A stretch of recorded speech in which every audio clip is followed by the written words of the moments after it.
We have a lot of characteristics of a police state, but it didn't all happen the last week or so, even though right now, and with the new administration, I think we're moving more rapidly toward a police state, and that to me is very, very serious. I can understand very clearly why a lot of people would support this and say, well, we have to stop him. And when I see them ransacking and and when you hear about the crimes committed by some of these people who are illegal, but that has nothing to do with really the issue that we're talking about. We're talking about a standing army and a military state.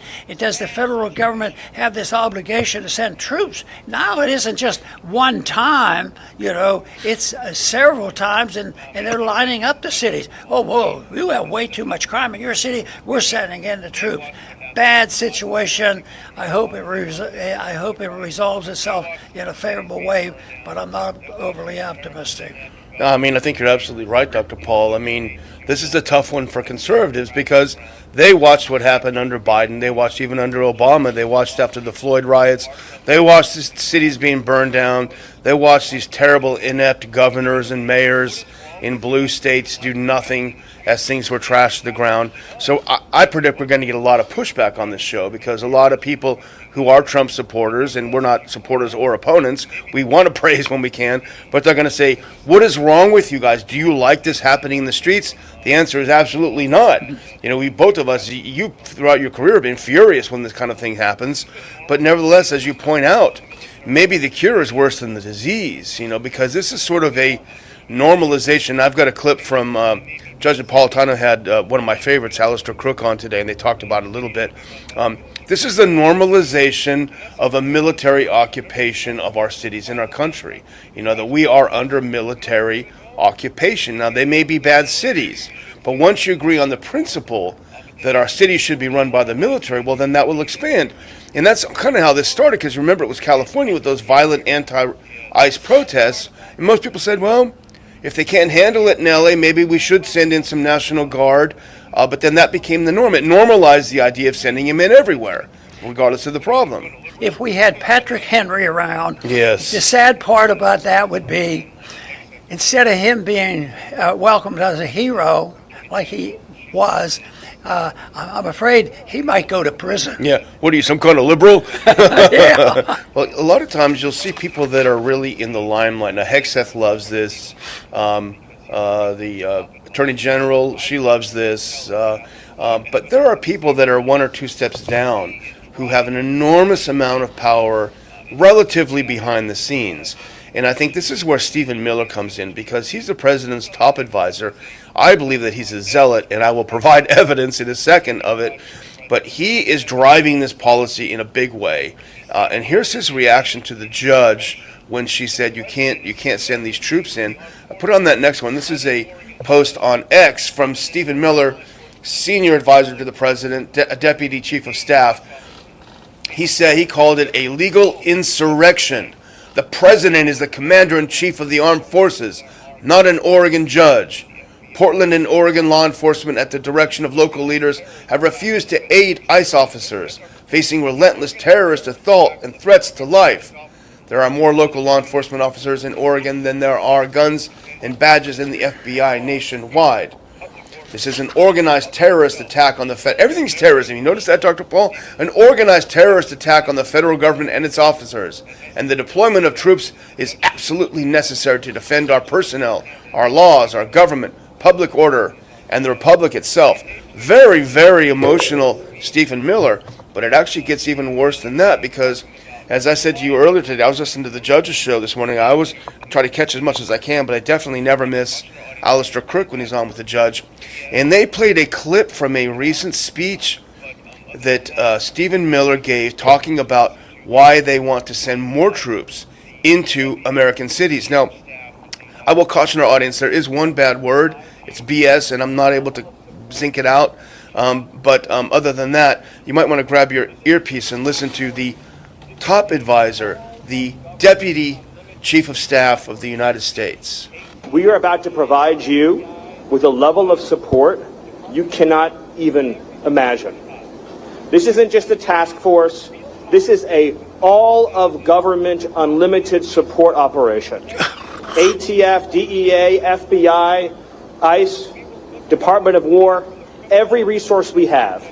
We are sending in real cops with guns and badges to go out with you on the street every single night making arrests.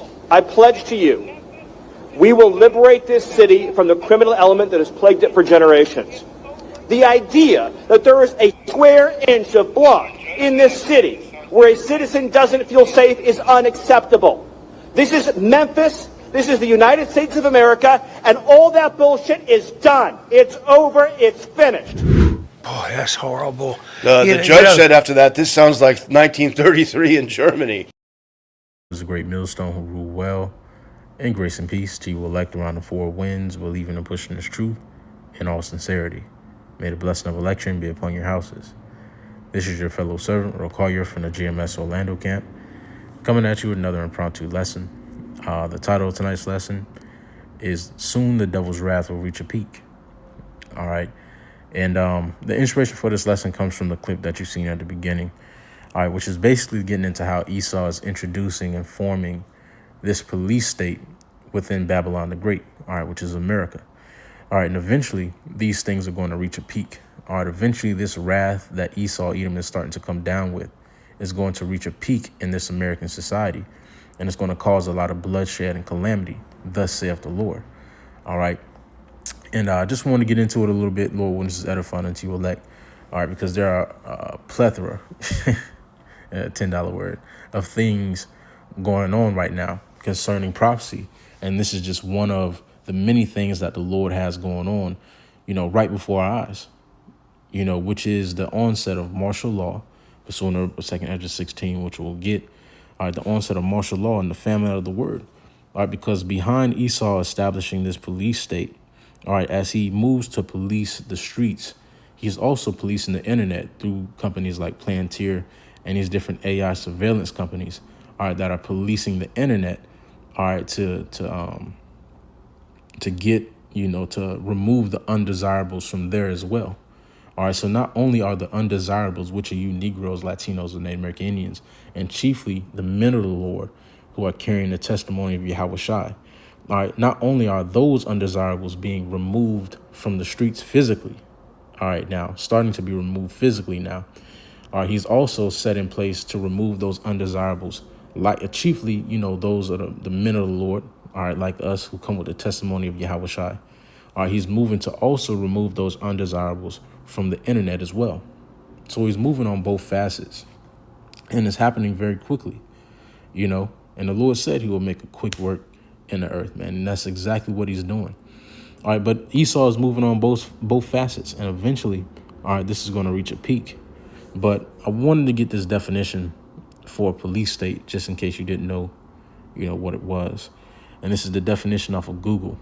It says a police state is a government that controls its population through the persuasive and arbitrary use of police or security forces, severely restricting civil liberties and personal freedoms to oppress dissent and maintain political power.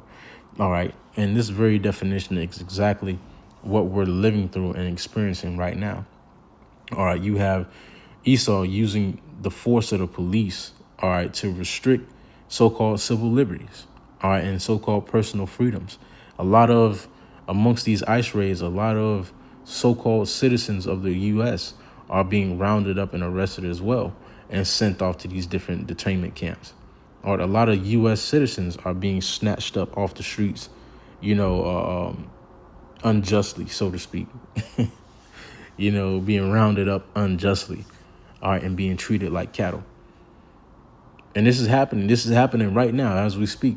The most recent demonstration happened in Chicago, with that raid with those 100 police officers who raided the projects over there in Chicago at like 2 o'clock, 3 o'clock in the morning and snatched up a whole lot of the residents. And they say about 30 or 40 of them went missing, who are actual U.S. citizens. But this demonstration is already taking place. All right, this police state is already taking place within certain cities in Babylon the Great. But eventually, all right, it's going to spread nationwide. It says characterized by extensive surveillance, censorship, which what's going on right now with Plantier. All right, the censorship that's taking place on the internet. All right, so-called fact checks. Brothers' channels are being taken down for different so-called violations. Excuse me. And so on and so forth. And propaganda, a police state typically involves an authoritarian or totalitarian regime that prioritizes control over justice and due process. Now it says the key characteristics: suppression of dissent. The state uses its police force to eliminate political opposition and control information, often leading to arbitrary arrest and imprisonment, which, as we read through these key characteristics, you can see some of these characteristics within the American society today, right now, as we speak. All right, which goes to show that we are in the state of a police state, the beginning stages of a police state. And this is why the Lord said in 2nd Ezra 16 chapter that this is the beginning of sorrows, which let me get that. All right, this is just the beginning. Let me see.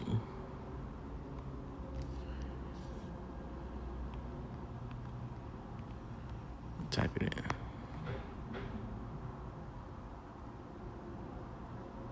Right. This is 2nd Ezra 16 and verse 17. It says, woe is me, who will deliver me in those days? The beginning of sorrows and great mournings, the beginning of famine and great death, the beginning of wars, and the power shall stand in fear, the beginning of evils. What shall I do when these evils shall come? All right, right now we're living in the midst of the beginning of the evils that the Lord has purposed for the earth. All right, famine, both of bread and of water. All right, the famine of the word is being orchestrated as we speak with the policing of the internet. Because as Esau polices the internet, and he's starting to police the streets, one of the main targets that he has is the men of the Lord, who have this testimony of Yahushua and against this kingdom of his wicked works. Because through the vibration of Yahweh Ba'ashem Yahushua, this world is being torn down. This kingdom and this regime is being torn down by the word of the Lord. So that's one of the main targets that Esau Edom has, especially in these times right now, these beginning stages. But it says, behold, famine and plague, tribulation and anguish are sent as scourges for amendment. But for all these things, they shall not turn from their wickedness, nor be always mindful of the scourges. And through all these different scourges that the Lord is sending on the earth, people are yet still ignorant, which good for them. We're worried about us, the household of faith. We're no longer worried about other households. We're worried about the household of Yahweh Ba'ashem Yahushai and what the Lord has going on with us. For these other people, they're just going to have to learn after death by pain, like it says in 2nd Ezra 9. All right. But for us, the Lord has given us the warning that, Lord willing, we may be able to escape, and to receive the mercy promised to the elect. Lord willing, we are of the elect. But going back, it says one of the key characteristics: extensive surveillance. Citizens are subjected to widespread monitoring of their activities, sometimes through secret police or advanced surveillance technologies. Now, brothers, and even myself included, have done lessons on Plantier, all right, which is an AI surveillance technology system that the FBI and the government is using to surveil different avenues and different social media platforms, all right, to remove undesirables and to collect data, all right, on different individuals who have a certain viewpoint.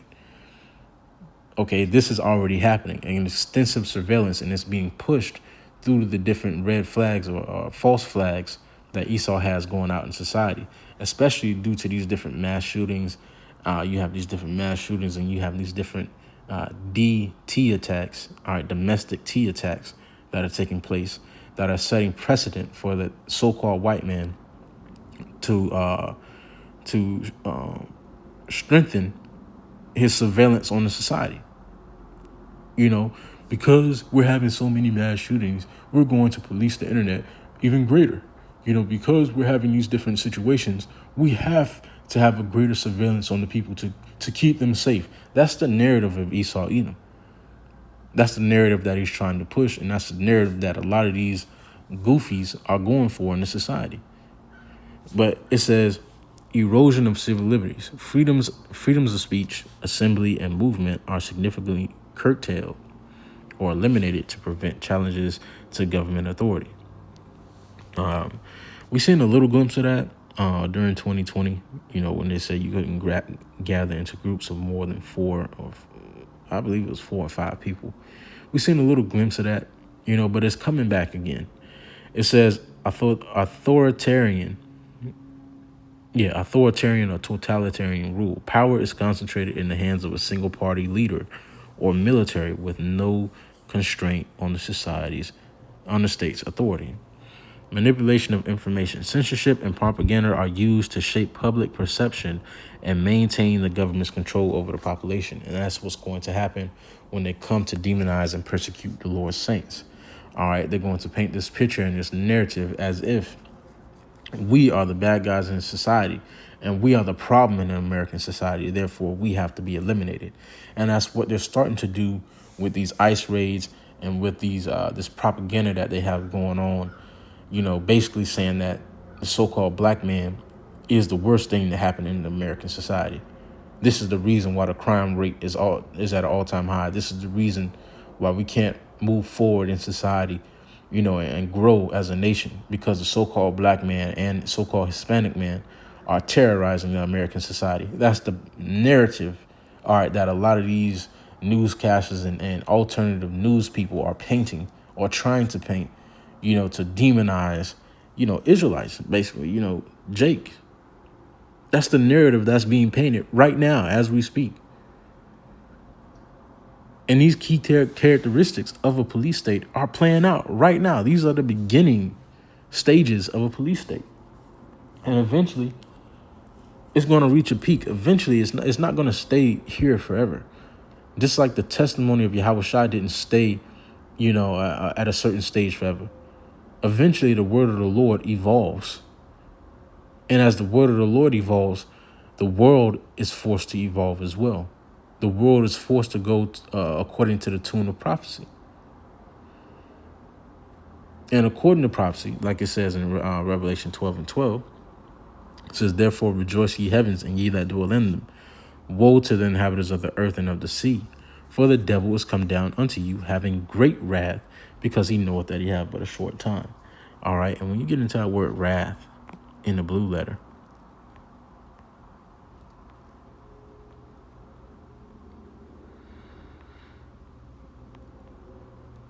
all right, one of the definitions is fierceness.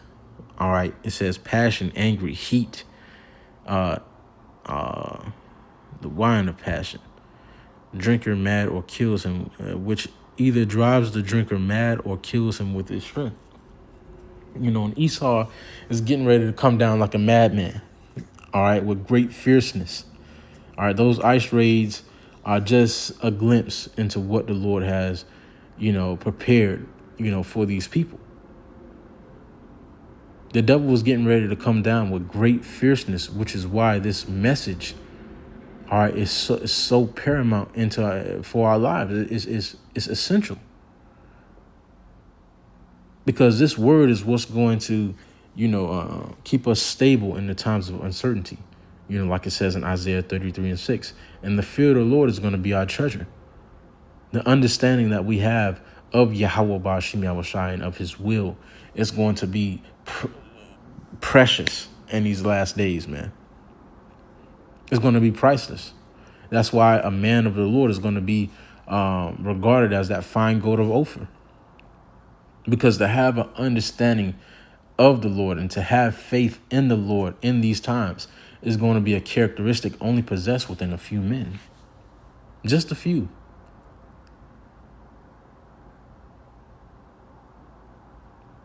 And right now, brothers even are a testament to that. When you in your own city, in Orlando, in Babylon, Orlando, brothers are a small sanctuary amongst millions of people. Millions of people. And you could take that, you go to New York amongst the elder apostles, you go to California, you go to Texas, you go to Atlanta, you go to Jamaica, England, you go wherever. Brothers are a small sanctuary amongst millions of people. So to have the testimony of Yahweh Shai and to have the faith of Yahweh Shai is going to be something that is a scarce commodity. It's going to be highly sought after, you know. But I want to get this in 2 Esdras 15 because the Lord spoke about these times, right?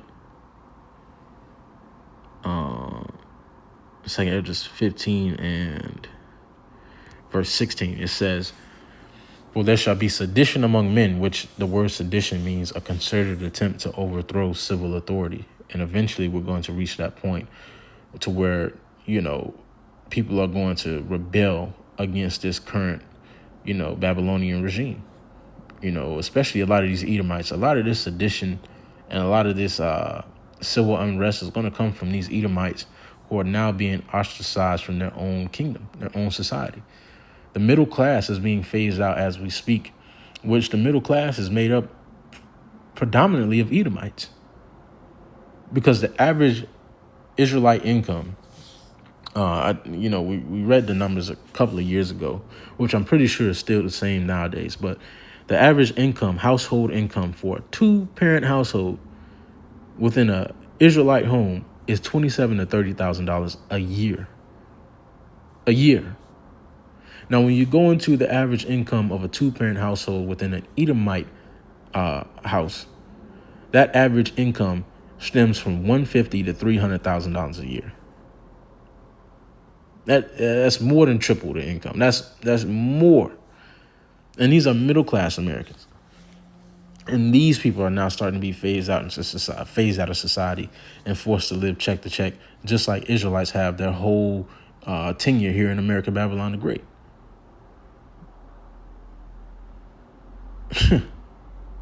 So a lot of this sedition is going to come from these disgruntled Edomites.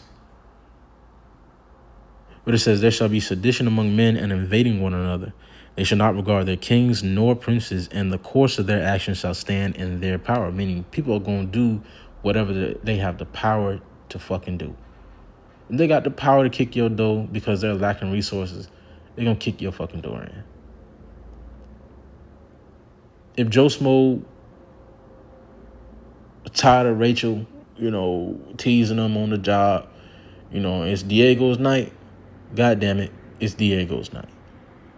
It's going to get fierce out this motherfucker. It's going to get fierce, man. It says, "A man shall desire to go into a city and shall not be able." All right, speaking about martial law, all right, which is one of the effects of a police state. You have martial law to where the cities are barricaded. All right. And essentially it's a modern day siege.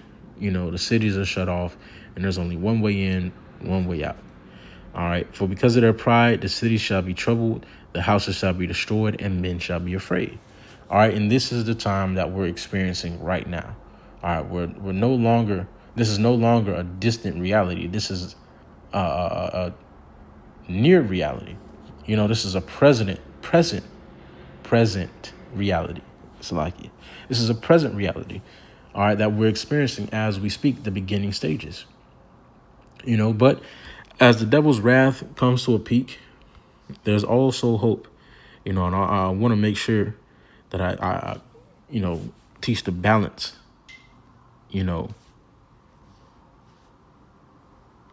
of the Lord as well, of the gospel, because it's not all doom and gloom.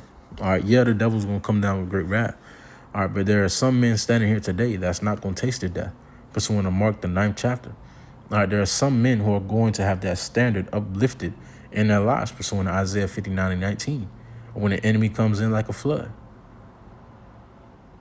The Lord is going to be a shield and buckler to some men in this earth, pursuant to 2 Samuel 20, the 22nd chapter. And that whole chapter, really. There's some men that are going to receive the sure mercies of David through the wrath of Esau, Edom. Esau won't have the victory. All right. This is Job 5:19. It says, he shall deliver thee in 6 troubles. Yeah, in 7 there shall no evil touch thee. All right. And there's no evil that's going to touch the elect, all right, that are preordained and predestined to receive the victory. All right. Eventually, as the devil comes down with this great wrath as well, pursuing to Daniel the 12th chapter, Michael, all right, the great angel, all right, one of the chief angels in the host of the Lord, is going to stand up for the Lord's people. Meaning what? It's going to be divine intervention, all right, that comes for the Lord's men in these latter days. One of the archangels, man, one of the known angels is going to come down with the divine intervention when Esau gets that mind to come down with that great wrath. You know, it says, in famine he shall redeem thee from death, and in war from the power of the sword. Thou shalt be hid from the scourge of the tongue, neither shalt thou be afraid of destruction when it cometh. At destruction and famine thou shalt laugh, neither shalt thou be afraid of the beasts of the earth. For thou shalt be in league with the stones of the field, and the beast of the field shall be at peace with thee. And thou shalt know that thy tabernacle shall be in peace, and thou shalt visit thy habitation, and shalt not sin. All right, so although Esau's wrath is going to reach a peak, we also have hope through that wrath of the sure mercies of David, Lord willing, will the elect. You know, but with that being said, that's all I had. You know, Lord, when this is edifying unto you elect, I want to give all praise, honor, and glory to Yahweh, Bahashim Yahushai, Bahashim Rakakwadash, and double honors to our apostles and elders of Great Millstone who rule well. Grace and peace to you elect around the 4 winds, believing and pushing this truth in all sincerity. Shalom. Stay up.